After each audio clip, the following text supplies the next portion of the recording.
E hoje estamos no nosso quarto episódio do podcast... Fala, jovem! Um podcast para quem gosta de cirurgia e para quem não gosta também. E aí, doutora Giovana, minha host, grande amiga host do podcast, sempre simpática e carismática. E fofoqueira. E fofoqueira. Com quem nós vamos conversar hoje? Hoje é uma grande marmelada. Hoje nós convidamos a minha brodinha, doutora Ana Linda Karenina, como eu gosto de chamar. Sempre elegante. Sempre elegante, linda e maravilhosa. Minha dupla não só na cirurgia, Mas da vida. mas da vida, Que lindo. com certeza. Sensacional. É de fato uma irmã, por isso o brodinha. Muito bem. Depois dessa parte sentimental, a gente sabe que a doutora Ana Karenina, ela é cirurgiã geral, formada pelo Instituto de Medicina Infantil de Pernambuco, o IMIP, e é cirurgiã de cabeça e pescoço formada nada mais, nada menos que no Hospital das Clínicas da Faculdade de Medicina da Universidade de São Paulo. E foi assim que nós nos conhecemos, né? Tem 10 anos de experiência na área e é casada com um dos caras mais chatos que eu já tive o prazer de conhecer, o doutor Sátiro Gil de Souza Neto, que é urologista. Sátiro, grande amigo. Você é chato, mas é por isso que eu admiro você e gosto de marmelada mesmo. Muito. Mas eu sou apaixonada por ele também. Até eu gosto da chatice dele. Todo mundo gosta. Gi! Isso mostra que você é uma santa. Eu sei, Né? eu sei. E assim, ele é um cara muito bacana porque ele consegue ser chato sendo gente boa. E a chatice, como ele consegue demonstrar, realmente é uma arte. A gente Admira admira a chatice, isso, exatamente. né? Ele é chato de forma que ele é chato você gostando dele. É um brodinho. Muito é um bacana. brodinho também, né? Muito bem, vocês, é a brodinha, né? Você falou já aí, tem essa intimidade já de Ia muito começar tempo. já contando a fofoca. E eu quero né? saber da fofoca. Há quanto tempo vocês estão juntas nessa relação, nesse relacionamento, nesse casamento? Porque a gente sabe que quando a gente encontra um parceiro de cirurgia, é como se fosse um casamento. Acho que foi amor à primeira vista, não foi não, brodinha? E olha, André, que ela era minha R+. Tinha tudo para ser quase odiada. Isso é verdade. Não é verdade? Você ser um R mais amado é um negócio... É porque eu sou muito legal, né? Desculpa aí, modéstia à parte. Não, eu concordo. Eu concordo. Com o André, eu fui R igual, né? Então, é uma relação mais tranquila, porque são níveis iguais. Então, ninguém manda em ninguém. Mas com a Aninha, eu mandava na Aninha. Só que a Aninha é uma mandona, né? Então, eu acho que, na verdade, ela que mandava em mim, mesmo eu sendo R+. Depois que a amizade começou a acontecer, eu acho que eu comecei a mandar. É natural, é natural. Aí como é que surgiu a afinidade aí? Foi na residência? Então, a brincadeira do amor à primeira vista foi mais ou menos isso mesmo. A gente, desde o primeiro momento, a gente sempre se deu muito bem, né? Profissionalmente e pessoalmente também, a gente sempre conversou muito bem sobre o ponto de vista pessoal. E acho que... As duas estavam morando fora de casa, muito longe de casa. Tem todo um contexto, né, de quem faz residência, principalmente em São Paulo, o pessoal tem muito preconceito com quem é de fora. Então, é natural que a gente primeiro, né, faça pequenos nichos de pessoas de fora ali, para se sentir mais confortável também, né? E eu acho que foi mais ou menos isso que aconteceu no começo. Foi. E como foi que a gente se encontrou em Natal? Aí, até engasguei. Na verdade, foi assim, eu fiz faculdade aqui, e, teoricamente, eu voltaria para morar aqui. Mas eu não voltei para morar aqui. Eu fui morar em Fortaleza. E quem acabou vindo para cá foi ela. Então, eu apresentei o pessoal daqui para ela e ela começou a trabalhar aqui antes. Isso porque o chato já era concursado do estado, aqui do Rio Grande do Norte. Ah, eu lembro que ele vinha dar plantão, vinha desse dar plantão aqui. Quando eu acabei lá, ele falou, a única coisa que a gente tem é Natal, então vamos tentar Natal. Eu disse, então quem vai me salvar é minha brode. E aí, assim foi feito. E aí, por Acaso do destino. Acaso do destino, muito boa. Eu voltei. Depois de 3 anos eu voltei. E foi muito engraçado, né? Quando eu decidi que eu estava voltando, ela me ligou. E aí, Gi, como é que você tá? Conte as novidades. Eu falei, menina, tô voltando. Tá voltando, Gi, quando? Amanhã. Bacana, né? Foi, exatamente. Foi desse jeito. Na mesma semana eu liguei, ela disse, não, tô indo embora para Natal. Eu digo, então venha. E aí... Desde então. Pisei aqui. 2015. Somos uma dupla. Aí ela já mandava em mim mesmo, até quando eu era R+, aí agora então segue mandando em mim aí. Pois é, e, bom, já que você fala que eu sou o chato técnico, então o objetivo do podcast hoje não é falar sobre a história de vocês, é muito linda, maravilhosa, é bacana. Só que a gente sabe que isso tem um impacto muito grande no trabalho de vocês. Com certeza. Sim. Tem um impacto significativo no trabalho de vocês, que é justamente o tema do nosso podcast hoje, que é falar sobre cirurgia segura. Como fazer um procedimento, uma cirurgia com segurança. Nós somos cirurgiões e a gente sabe que a população com a qual a gente tem contato, o maior temor que ela tem é com isso. Doutor, e se eu fizer essa cirurgia e alguma coisa der errado? Inclusive, eu costumo falar que esse temor ele começa um pouco antes. É na indicação, né? Porque... Para vocês, então, que trabalham com diagnósticos delicados... Isso. Então, assim, eu acho que a gente precisa confiar no diagnóstico, o primeiro ponto, né? Confiar que aquela caminhada que você oferecer para o paciente é a mais honesta, né? Porque a gente sabe que tem cirurgião que vai indicar a cirurgia e não tem tanta indicação assim. E a partir do momento que você indica, você seguir um protocolo minimamente correto e também honesto. Então, eu acho que o fato da gente ter a mesma formação e ter a cabeça muito alinhada ajuda muito. Então, por exemplo, um exemplo simples, a gente faz muita lesão de pele, de câncer de pele. Como rotina, nós duas usamos a biópsia de congelação. Né? A biópsia de congelação é uma biópsia que a gente usa... Explica o que é essa biópsia de congelação para o pessoal. É uma biópsia que a gente usa para saber se aquela lesão foi retirada por completo, que a gente chama tecnicamente de margens livres, e popularmente é o que o pessoal fala de não deixar raiz. Né? Então, eu e Ana trabalhamos de forma muito alinhada com relação a isso. Às vezes, isso aumenta o tempo da cirurgia, porque a gente precisa daquele momento da congelação.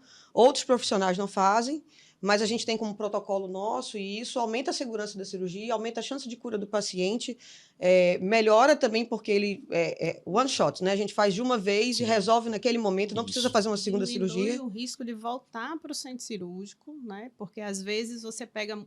Inclusive, a gente pega muitas vezes lesões de outros cirurgiões que fizeram a cirurgia sem congelação, vem imagem comprometida, o paciente precisa ser submetido novamente a outro procedimento. E frequentemente é um procedimento que tecnicamente é mais desafiador. Né? Isso, porque a reconstrução às vezes é pior. E assim, eu acho que o fundo emocional do paciente ele vem muito abalado pra gente, entendeu? Quando ele vai precisar. A gente sabe que todo procedimento cirúrgico gera um estresse para o paciente, gera ansiedade. E assim, você ir de uma vez só e resolver tudo. É muito importante para o paciente. Quando ele vem para você e diz, não, a gente tem que fazer de novo, é ruim para o cirurgião e é muito pior para o paciente. Eu acho que nesse contexto, vocês colocando essa questão da importância de... A gente brincou aqui, né, que vocês conhecem há muito tempo e tudo, mas o fato de vocês trabalharem juntas acaba gerando algo que é extremamente importante para se viabilizar uma cirurgia segura, que é uma coisa que é um aspecto da nossa prática que eu prezo muito também, que é a questão de você trabalhar com a equipe fixa, porque você acaba fazendo o quê? Sistematizando rotinas, sistematizando processos. Você trabalhar com uma pessoa do seu lado, que você confia, lhe dá mais tranquilidade, mais segurança. Você tem a opinião de outro cirurgião igualmente qualificado a você, que tem outra visão que não está, vamos dizer assim, muitas vezes emocionalmente envolvida com o paciente. Porque quando você está lá operando... faz muita diferença. Você diz assim, poxa, eu conheço essa pessoa, conheço a mãe, conheço o contexto familiar, sei dos traumas que ela tem, e o seu colega que está operando com você, que tem o mesmo grau de experiência que você tem, ele está livre de todos esses vieses, ele está focado no procedimento. Então, o que é que ele faz? Ele diz assim, não vá por aí. Porque você emocionalmente pensa, poxa, eu tenho que fazer isso aqui. Não faça isso. Vamos por outro caminho. E eu acho que isso é o bacana de você trabalhar com alguém com quem você tem contato há tanto tempo. Isso é muito legal, porque eu e ela, a gente tem até uma brincadeira, né? Quando a gente pega algum caso muito difícil, a gente já olha uma para a outra e fala, tamo junto, né? Tamo junto. E o tamo junto é uma brincadeira que resume tudo isso, né? Sim. Se a gente precisa discutir um caso...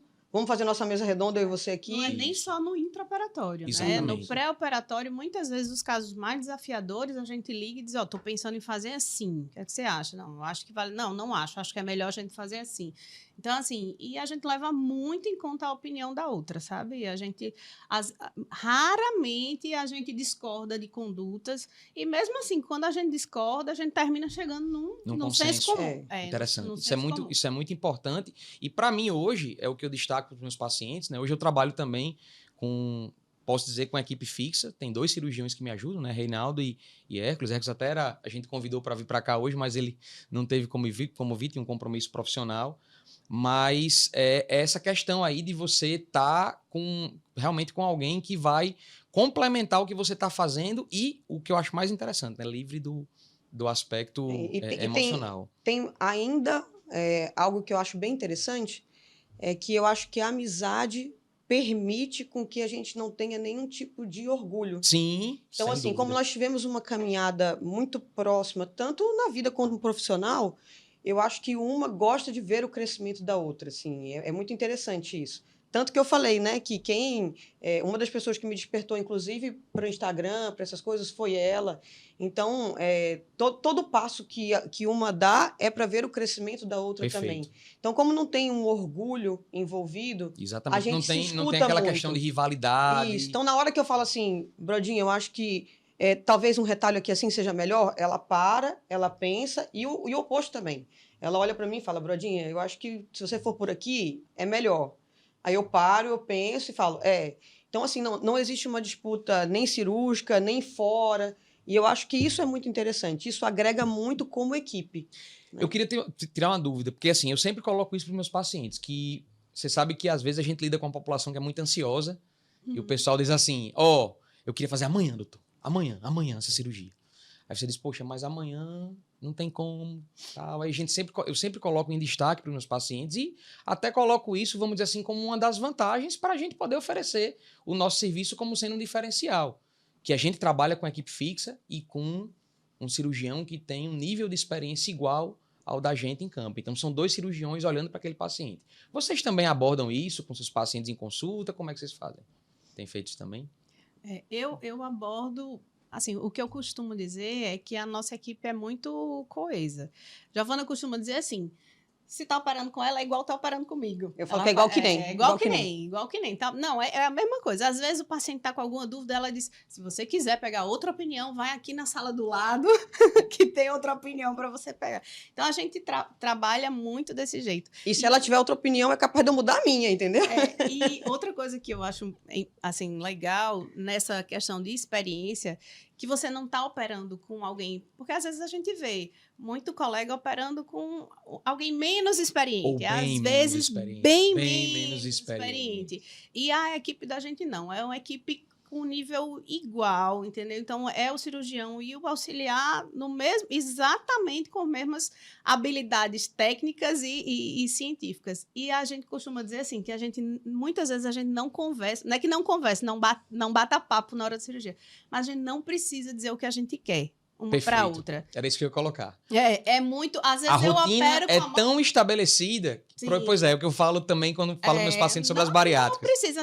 A gente sabe o às tempo vezes, da outra. A minha mão faz, às vezes, da mão dela trocada. Então, por exemplo, não sou eu que estou operando com a minha mão direita e a minha mão esquerda. Eu travo a minha mão esquerda, vou com a minha mão direita, ela já apresenta com a mão direita dela outra coisa, como se a mão dela fosse a minha esquerda. Resumindo, é o que eu falo para meus pacientes às vezes. Eu digo, olha, a gente tem um nível de interação tão profundo que a gente muitas vezes faz toda a cirurgia e não dá uma palavra sobre a cirurgia. Isso. A gente fala sobre outras coisas. A gente não precisa dizer o que quer. Não precisa dizer o que quer. Essa interação é tão forte que a gente tem um quadro no consultório, que sou eu e ela operando. Eu pedi para fazer o quadro e deixar. Alguns pacientes se sentem curiosos ao ver o quadro. Primeiro que ele é um quadro diferente, né? É um quadro que você vê que são 2 cirurgiães, com a touquinha e tudo mais. Quem conhece a gente reconhece quem é quem. Quem não conhece, mas os pacientes com certa frequência, pelo menos para mim, perguntam muito. E esse quadro, quem são? E aí eu explico. Sou eu e minha grande parceira de cirurgia, minha brodinha. E tem que ter, né? Eu acho que é um dos nossos pontos fortes, exatamente a outra, assim. Você perguntou sobre a ansiedade do paciente de fazer logo. Eu não entendi o final. Não, desculpa. É porque eu acabei atropelando a situação, né? Porque, assim, às vezes eu coloco como justificativa, o paciente quer fazer logo e às vezes você não tem agenda para fazer, não é porque você não pode operar. É porque às vezes a pessoa que vai operar com você não tem disponibilidade naquele dia. Não então, assim, é interessante isso, não é só você. Exatamente, é uma equipe, né? Foi mal. Eu acabei não colocando, não completando isso. Às vezes o paciente tem aquela ansiedade de fazer a cirurgia, quer fazer logo, quer fazer para amanhã, e aí você diz, Não dá para fazer amanhã. Não dá para fazer amanhã porque amanhã eu não tenho a equipe ideal para lhe operar.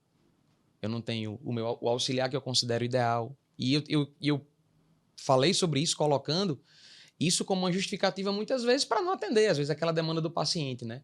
Que ele tem aquela ansiedade para fazer a cirurgia, mas você, eu tô colocando isso para você, tô colocando você para operar nessa data específica, justamente porque é naquele dia que eu vou ter condições ideais para fazer sua cirurgia.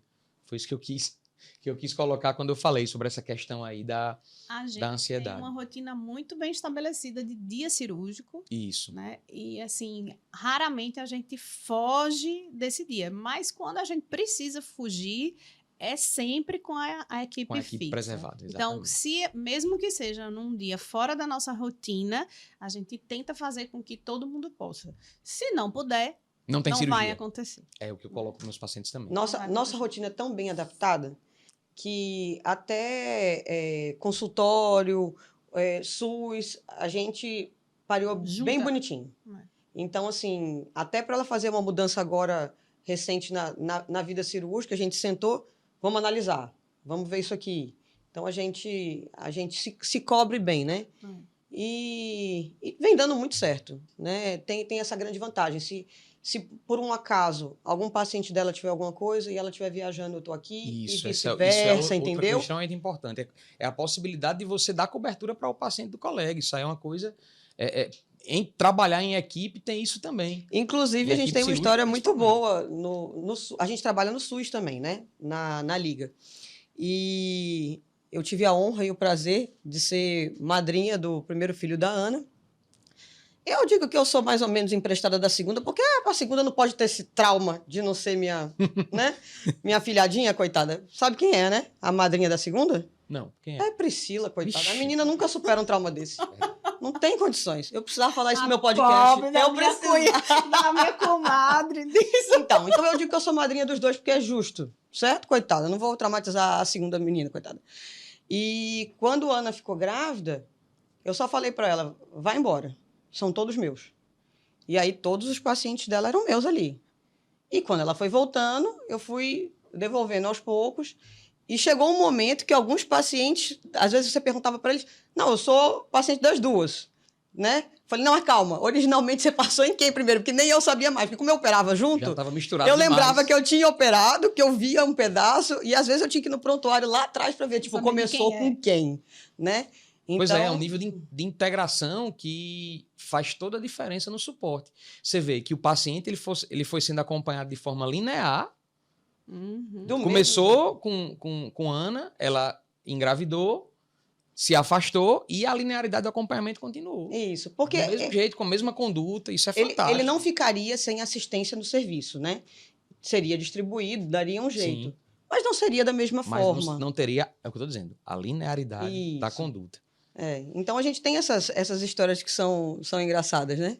E além dessa medida, que é extremamente importante, para mim a mais importante, que é o trabalho em equipe, que outras medidas vocês, assim, colocam como sendo importantes na hora de tranquilizar o paciente quanto à segurança da cirurgia. O cara chega lá com medo, ansioso, preocupado, e aí a gente nunca diz que é simples, né? Na verdade, a gente nunca fala isso. Eu jamais. costumo dizer... Aí eles chegam e dizem, doutora, a cirurgia da tireoide é uma cirurgia muito simples, né? Eu falo, não, é uma cirurgia tranquila para quem tem experiência em fazer tireoides. Porque simples mesmo não é. Envolve muitos riscos. E às vezes eles vêm muito ansiosos por conta dos riscos. O risco principalmente de rouquidão ou de perder a fala. Né? Porque geralmente eles dizem, eu vou perder a minha fala. E a gente usa de algumas modernidades hoje em dia. Era nesse ponto que eu queria colocar. A gente usa algumas modernidades. A medicina avançou muito, né? E hoje a gente está falando de cirurgia segura, né, André? Puxando um pouquinho disso. E a gente tem como princípio, hoje em dia, de pedir sempre, ou, na maioria das vezes, né, quando a gente pode, o monitor de nervo. Porque a cirurgia de tireoide, ela envolve, sim, um risco de rouquidão, né, de disfonia. Explica um pouquinho melhor disso aí pra gente, Ana. Então, quando a gente opera a tireoide é bem juntinha dos nervos da voz, bem coladinha. Então, quando a gente vai operar, a gente precisa dissecar aqueles nervos para poder soltar a tireoide. Giovana fez uma doação, ou foi Dona Beth que fez uma doação de um Do modelozinho de tireoide? A gente tem no consultório. Foi mamãe. E a gente, Mamãe, né? Mamãe. e a gente tira a tireoide da laringe do paciente, então fica mais fácil para o paciente entender. É pertinho do nervo lá. Bem E na hora que coladinho você do está nervo. soltando a tireoide para tirar, na Eu cirurgia tenho que você tem um soltar. risco Eu de tenho ter risco. um dano para esse nervo, de Isso, machucar esse nervo. Até a própria manipulação não precisa ser uma lesão do nervo. Não Até precisa cortar o nervo. não, até Basta você a dar uma mani- bolidinha nele assim. Isso, até a manipulação faz, às vezes, que o paciente fique com um pouquinho de disfonia. Então, hoje em dia, existe o que a gente chama de monitorização do nervo laringeu recorrente, que a gente usa... Que é esse nervinho aí que... Isso, e a gente Resolve pela monitora o nervo do paciente durante todo o procedimento cirúrgico para diminuir. A gente nunca vai zerar o risco, né? E cirurgia não tem isso de zerar risco. A gente sempre vai existir o risco, mas a gente diminui o risco dessa disfonia pós-operatória, da lesão de nervo. O mais importante realmente não é o monitor, é a habilidade do cirurgião. Mas quando você junta um cirurgião habilidoso com um recurso tecnológico, você aumenta a chance de sucesso do procedimento. É isso que eu coloco para os meus pacientes também. Uma das razões, para mim, em primeiro lugar, é a sistematização de rotinas. E você só tem isso quando tem um trabalho em equipe. O segundo ponto que eu coloco é isso que você falou. Como os materiais que a gente usa em cirurgia, eles evoluíram de forma significativa ao longo dos anos. Eu até acrescento, assim, eu procuro alinhar muito essa explicação técnica com a expectativa, né? Uhum, Porque, assim, o paciente vai operar. O que ele quer é sair dali igualzinho. sem dúvida. No máximo, só com o meu curativo. E é o que a gente busca. Com sempre. certeza. E aí eu explico para ele que a gente nunca vai saber como vai ser a resposta dele naquilo ali. Perfeito. Primeiro porque a gente vai deixar um nervinho que antes era todo escondido pelado, por mais que a gente tenha usado o monitor e o resultado do monitor seja 100%, isso não quer dizer que a clínica dele também vai ser assim. Que ele vai responder como a gente espera. Isso, exatamente. É a questão que eu falo sempre também para os meus pacientes. Tudo depende da resposta individual que você vai ter. De cada um. Então, assim, eu acho que você trabalhar honestamente, inclusive com essa expectativa do paciente, vale muito a pena. Perfeito. Porque ele sabe que ele pode sair ótimo, sem rouquidão nenhuma, ou com uma rouquidão muito leve que nem incomoda, ou então com algum grau que vai incomodar e até um grau que a gente precisa fazer fono depois. E, às vezes, aquele paciente ali vai fazer uma fono depois, mas a monitorização foi ok.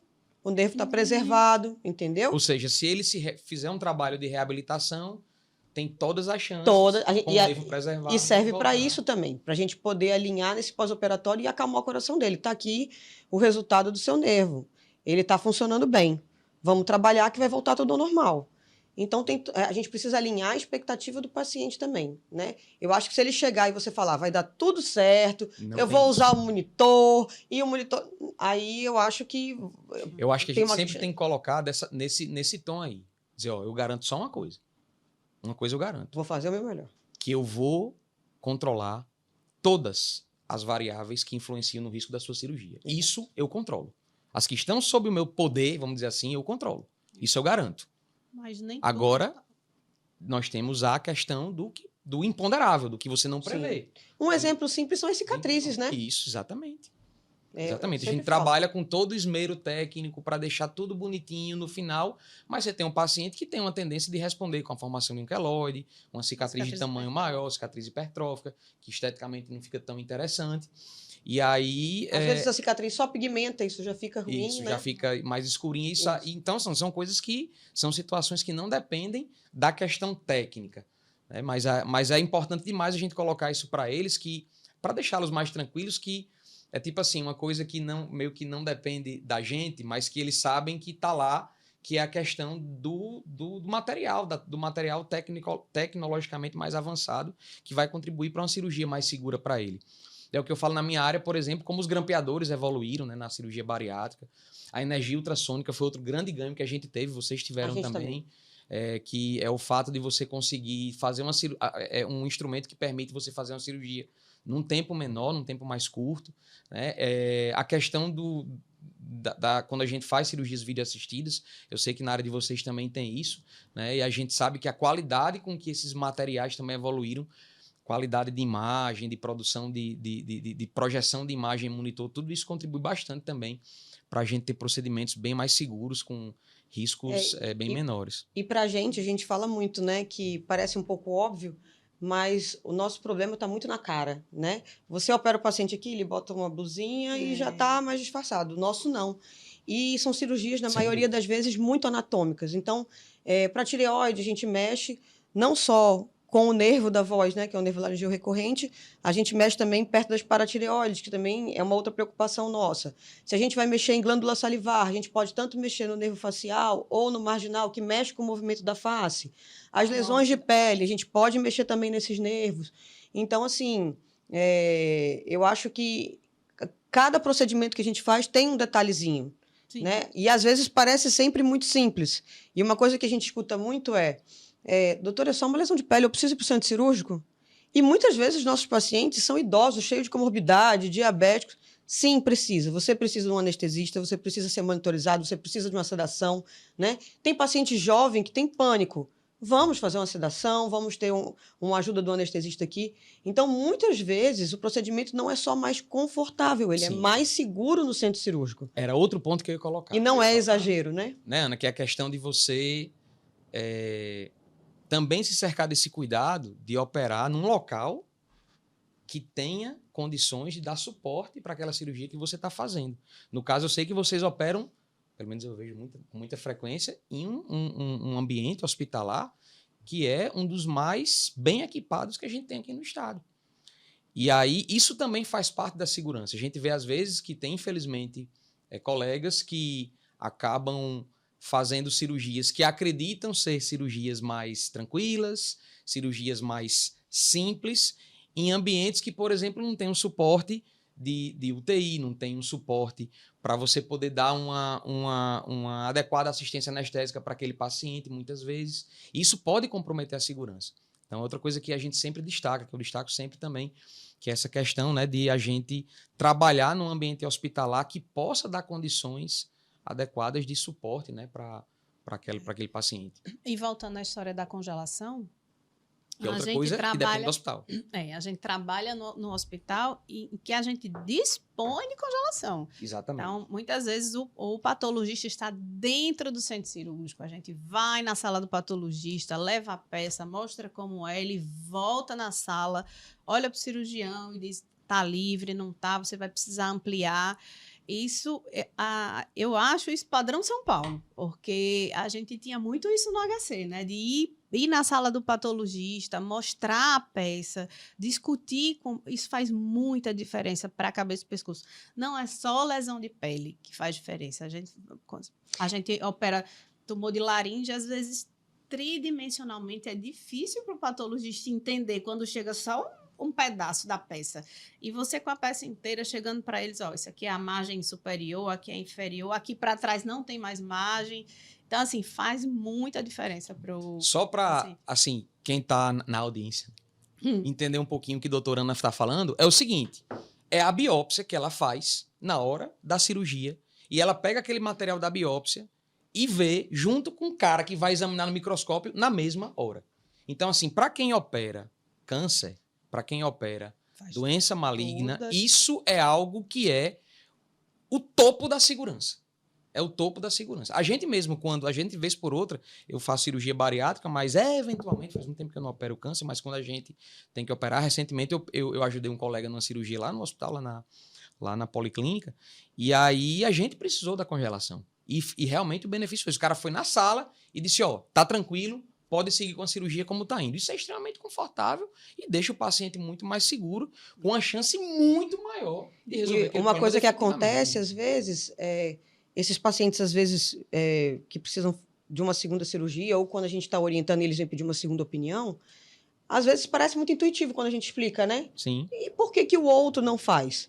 E aí eu explico que isso agrega um tempo maior. Sim. E, às vezes, vamos partir do princípio que eu mandei para biópsia de congelação, vamos ampliar, porque veio com margem comprometida. A gente amplia. Manda de novo. Se vem de novo, manda de novo, até vir livre. Então, tem cirurgia de lesão de pele que demora 20 minutos. Tem cirurgia de lesão de pele que demora 3 horas. Porque a gente só para quando realmente, né, tá livre. Tá livre. Então, mas também, normalmente, a gente resolve de uma vez. Então, às vezes, os pacientes são orientados, pode ser que a sua cirurgia seja menor, com um retalho menor, mas se eu precisar ampliar, eu vou ampliar, o retalho vai ser maior, o corte vai ser maior, E eu ele só já vai- tenho como saber Sim, na isso hora. aí. Isso. E aí eu já mando chamar depois o acompanhante, a gente tem isso como rotina também. Na mesma hora a gente chama o acompanhante para explicar o que está acontecendo, para acalmar também quem fica Sim, fora, sem né, dúvida. ansioso. O pessoal fica muito Mas, preocupado. mas é exatamente isso, assim, a gente gasta um pouquinho mais de tempo, aumenta a nossa segurança, chance de cura, e é isso. Sobre outro detalhe também que a gente fala muito de segurança, e aí é uma curiosidade minha com relação à área de vocês falaram aí em participação de fono. Eu queria saber o seguinte, na cirurgia bariátrica, isso é clássico, né? Todo mundo sabe que o cirurgião bariátrico é um dos cirurgiões que mais depende de outros especialistas e de outras áreas também da saúde para poder ter o resultado dele sendo concretizado em sua plenitude, né? E eu queria saber de vocês, assim, em termos de equipe multidisciplinar, o que é que a cirurgia de cabeça e pescoço também utiliza? A gente que é cirurgião bariátrico sabe, né, que precisa de um suporte nutricional, psicológico, de fono, de fisioterapeuta, de outras especialidades médicas como pneumo, cardio, endócrino. E eu queria saber isso se o paciente tiver outras comorbidades, vem outros profissionais também agregados, às vezes até o cirurgião de cabeça e Então, pescoço. nós temos uma Tá nesse- rede multidisciplinar enorme, Tá né, nesse Ana? meio também. Aí eu queria saber de vocês, porque assim, é claro que a interação de vocês contribui definitivamente para um resultado positivo. Para mim, como eu falei na minha opinião, é o que mais faz diferença nisso aí. Agora sim, que outros profissionais vocês agregam, tendem a agregar na prática de vocês para poder viabilizar uma cirurgia mais segura? Principalmente se for uma cirurgia de maior porte, claro, né? Como uma laringe, algo nesse São sentido. vários. tudo Desde, depende. desde profissional médico, de colegas, até profissional não médico, fisioterapeuta, fono. Então, assim, a cirurgia de cabeça e pescoço, ela é muito diversificada. Eu costumo dizer que a gente não tem uma rotina maçante.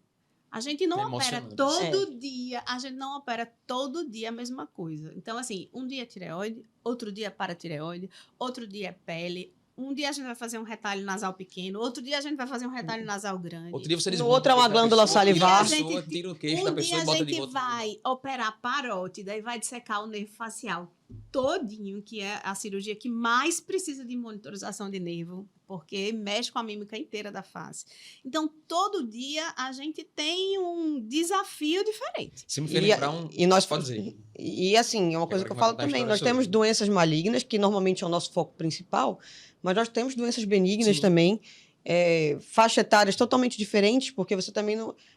tratar uma criança, tratar um adulto e tratar um idoso são coisas completamente diferentes.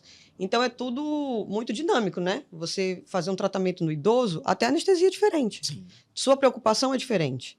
Numa criança, sua logística também é totalmente diferente. Então, é bem animado. Então, assim, a gente precisa de fono, quando de repente tem disfonia na tireoide. A gente precisa de fisioterapeuta, principalmente, às vezes, no pós-operatório de parótida, que o paciente tem algum déficit do nervo facial, enfim. Ou pra quando tem alguma reabilitação. lesão do nervo acessório por causa do braço. Isso.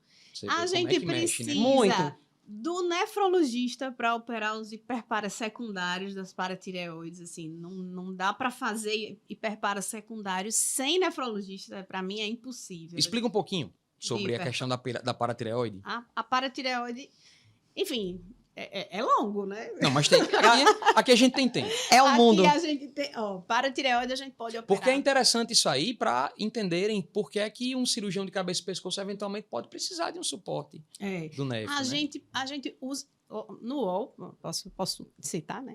No UOL a gente opera muito hiperparasecundário e existe uma interação muito legal com a nefrologia, assim, eles abraçam o paciente e a gente precisa, porque assim, o cirurgião tem a conduta dele do ponto de vista da cirurgia, eu sei o que eu vou fazer para operar, quantas paratireoides eu vou tirar, o que é que eu vou implantar no braço do paciente. A paratireoide é aquela glândulazinha que participa Que do fica metabolismo do do lado osso, não é isso? Do cálcio. Do Do cálcio. cálcio. Fica do lado da tireoide. Nós temos 4. E os pacientes que são renais crônicos, muitos deles evoluem com hiperparatireoidismo secundário. Que é o quê? Um hiperfuncionamento da glândula? Um Das- hiper- A das glândula glândulas. funciona mais do que o normal. Muito mais do que o normal. Isso resulta em... E isso resulta em deformidade óssea, doença cardiovascular, aumento de mortalidade cardiovascular, porque o paciente sai calcificando todos os vasos do corpo. Ou seja, o cara vira um osso ambulante. E vira um osso, não. Ele vai é como se ele fosse descalcificando. Tirando o osso. Tirando o cálcio do do osso osso e e indo pra botando outros nos cantos. vasos. Exatamente. Inclusive Ou seja, para a pele. Ou seja, ele vira um caranguejo. Mais ou menos. Ele vai, assim, o renal crônico, ele vai diminuindo, perdendo a estatura, com osso fraco. É um paciente muito Frágil. estigmatizado, sabe? É um paciente bem estigmatizado. Então, assim, Entendi. E delicado do ponto de vista E aí, no clínico. caso, a interação com a nefro seria para guiar a conduta de vocês numa cirurgia para A tratar nefro- esse problema. A nefro lá no UOL, ela tem um ambulatório de doença óssea desses doentes. E a maioria desses doentes que tem indicação cirúrgica, eles são encaminhados para cabeça e pescoço. A gente resolve do ponto de vista cirúrgico quando a nefrologia não consegue mais resolver do ponto de vista clínico, com medicação. Aí eles mandam para cabeça e pescoço, a gente resolve e o pós-operatório, que é importantíssimo, porque ele vai precisar tomar muito cálcio, o nefrologista que faz. Então, nesses casos, o nefrologista é crucial. A endocrinologia é super importante Sim. também no acompanhamento do pós-operatório dos pacientes com carcinoma de tireoide, carcinoma papilífero. E algumas vezes do hiperpara primário, que é mais simples, né? Exatamente. Mas eu acho que a conduta, assim, o segmento, quando você tem como é que eu digo? Um acompanhamento, segmento mesmo, né? Não, Interação- acompanhamento com interação com outras o especialidades. endocrinologista faz também muita diferença. É aquela ideia, a ideia que eu tenho que cirurgião nunca trabalha sozinho. É meio que um profissional, meio que Frankenstein. Eu acho que o resultado do nosso trabalho, ele resulta, né? Ele é feito da contribuição de todos esses profissionais juntos. Isso é uma coisa bem interessante que a gente vê que na cabeça e pescoço não é nada diferente de outras especialidades, como a minha, por exemplo, que também lida com muitos outros especialistas. Eu vou contar uma história de um dos meus primeiros contatos com a cirurgia de cabeça e pescoço, quando eu estava na nossa residência, né, no R1. Tenso. Foi bem impactante. E para você ver que... Vou dizer, calma. Vou deixar ele contar, se for o que eu tô pensando. Eu já conto se é verdade ou se é mentira. Não é, você não estava rodando comigo lá, não. A gente rodava só, né? Na cabeça e pescoço, quando a gente era residente. A gente passava sozinho. Mas eu lembro demais. E é pra gente ver que até um cara que trabalhe com impressão 3D, ele pode contribuir para o trabalho do cirurgião de cabeça e pescoço. Muito para Demais. para reabilitação hoje em dia, para reconstrução de mandíbula. Pronto, era isso que eu ia dizer.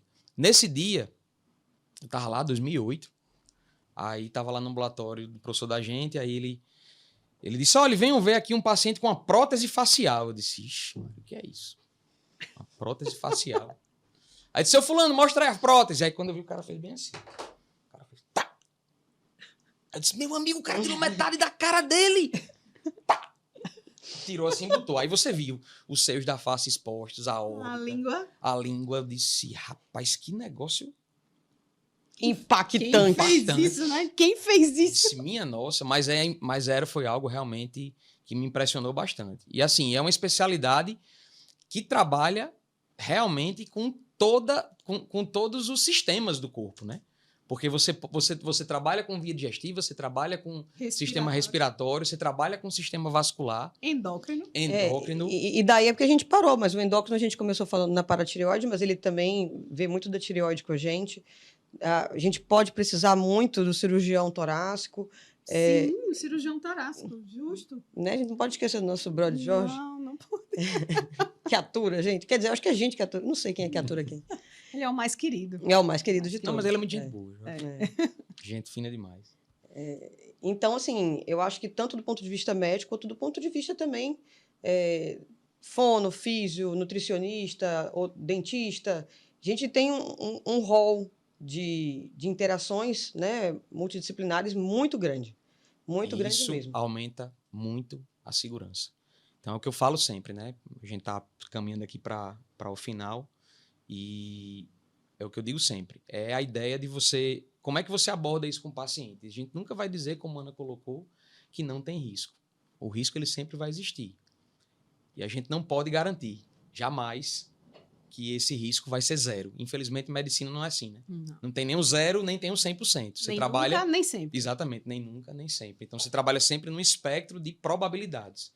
Então, nosso trabalho como cirurgiões é atuar como vocês atuam, como a gente também na bariátrica e na cirurgia digestiva tenta atuar, para poder controlar realmente tudo que pode influenciar naquele risco para tentar trazê-lo o mais próximo possível do zero.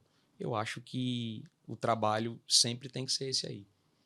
É isso, Gi. Eu acho que, da minha parte, minhas perguntinhas para a doutora Ana, nossa ilustre colega, casada com chato, já encerraram. Mas Você a tem mais alguma maior coisa? qualificação dela é ser mãe de duas criaturas lindas e maravilhosas. Que eu tô morrendo de saudade, tô em João Pessoa. Já já você encontra eles. É isso aí, Ana. Obrigado pela presença, viu? Obrigada a vocês pelo convite. Veio abrilhantar aí Valeu, Brodinha. nosso podcast. Muito bacana a conversa, gostei bastante. Seja sempre bem-vinda. Quando o Hércules vier, a gente chama A gente Ana chama de novamente, novo. né? Para a segunda Aí vai ser uma participação. grande marmelada. É verdade. Vai ser bacana. É isso aí. Fala, jovem. Fala, jovem!